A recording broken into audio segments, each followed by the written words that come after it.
আসসালামু আলাইকুম ভিউয়ার্স, আজকে আমরা আপনাদেরকে বানিয়ে দেখাবো মোচার চপ খুবই সহজ পদ্ধতিতে।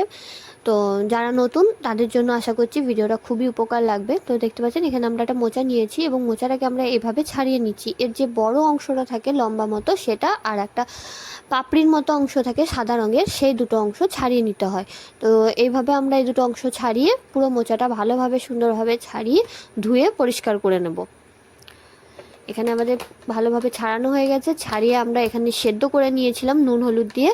এখন দেখতে পাচ্ছেন এখানে আমাদের ছাড়িয়ে আমরা জল ঝরিয়ে রেখে দিয়েছি। এখন এটাকে আমরা একটা ব্লেন্ডারের সাহায্যে ব্লেন্ড করে নেব। সুন্দরভাবে একটা ব্লেন্ডারের সাহায্যে ব্লেন্ড করে নেওয়ার পর এখানে আমরা ব্লেন্ডারে ব্লেন্ড করে নিচ্ছি।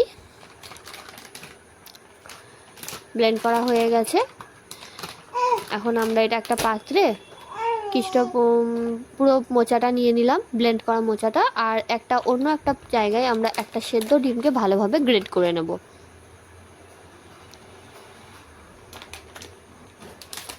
ডিমটাকে সুন্দরভাবে গ্রেট করে নেবার পর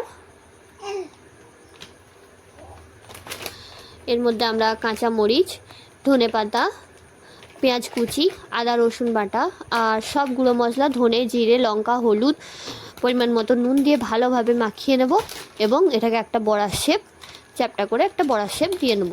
আপনারা এটা আপনাদের ইচ্ছা মতো শেপ দিয়ে নিতে পারেন, তাতে কোনো অসুবিধা নেই।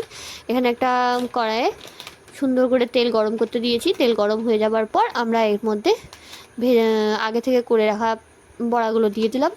সুন্দরভাবে বড়াগুলো তুলে নিলাম, এভাবে ডেকোরেশন করে দিলাম। খেতে অসাধারণ লাগে, একবার অবশ্যই বাড়িতে ট্রাই করে দেখবেন। আশা করছি ভিডিওটা ভালো লাগবে। Thank you.